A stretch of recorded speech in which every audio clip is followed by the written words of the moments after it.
Good afternoon, everyone. It's Clinton Drell, Managing Director at On Demand HR, here to provide you with a very important update on the New South Wales reopening. We have hit the 70% target as required by the government. And basically, as a result of that, there's been some significant changes made which come into effect from Monday, the 11th of October, that relate to work and that come from the new health orders. So let's dissect those now. We've spent the last 24 to 48 hours looking at these orders very, very closely and working out how we interpret these. And our observations of the orders, having thought about this for some time, seem to be in line with other industry associations and other member publications from those associations. So we're confident to provide this update, but should you have any specific questions or scenarios you want to discuss, please send us an email and one of our consultants will be in touch.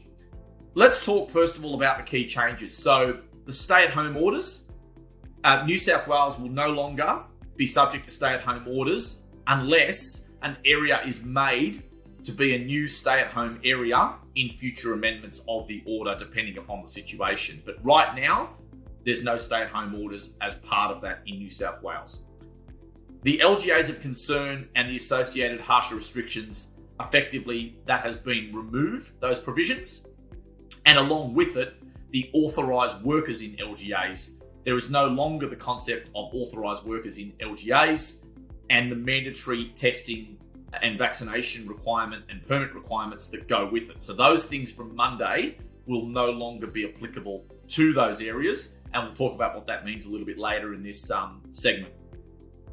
In terms of travel restrictions, a worker living in Greater Sydney, including Wollongong and the Blue Mountains, who travels more than 50 kilometres outside of Greater Sydney will no longer need to register their travel or be tested on a 7-day rolling basis.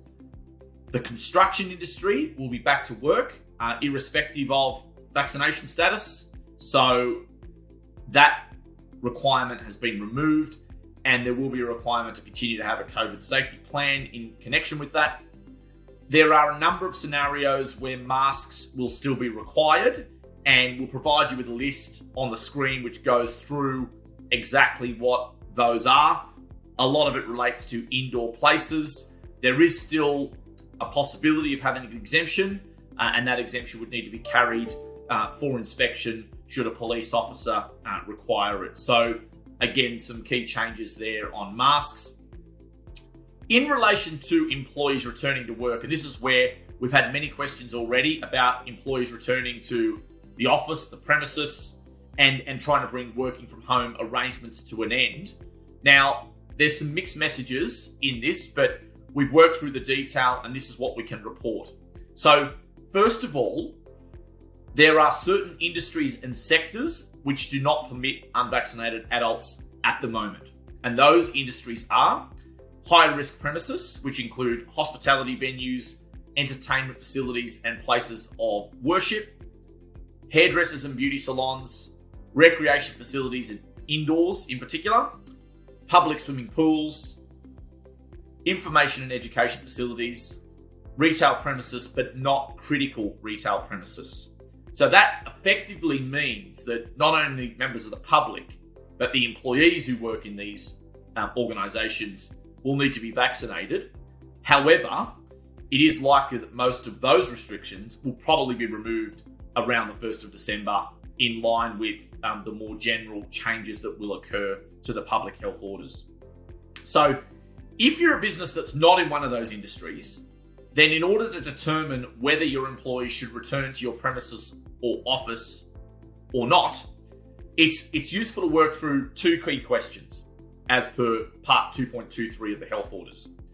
The first question is, has the employee been able to carry out the work from home throughout the lockdown period? And if the answer to that is yes, it's unlikely that you can require them to come back to the office at this particular point in time. Okay? So if it was reasonable for them to perform the work from home during the lockdown, the same logic applies. It will be reasonable for them to continue that work, and that is part of the health orders. Okay?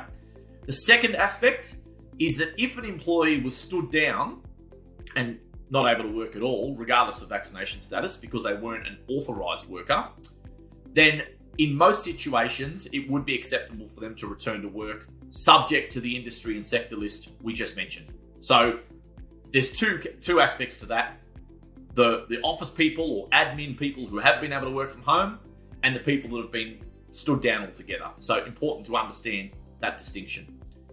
I guess, look, in summation, the new rules from Monday, the 11th of October, 2021, allow three key things, or make three key changes. Number one, unvaccinated employees in various situations will be able to return to work. Number two, a number of other employees who haven't been working at all because they were not considered authorised workers will also be able to return to work.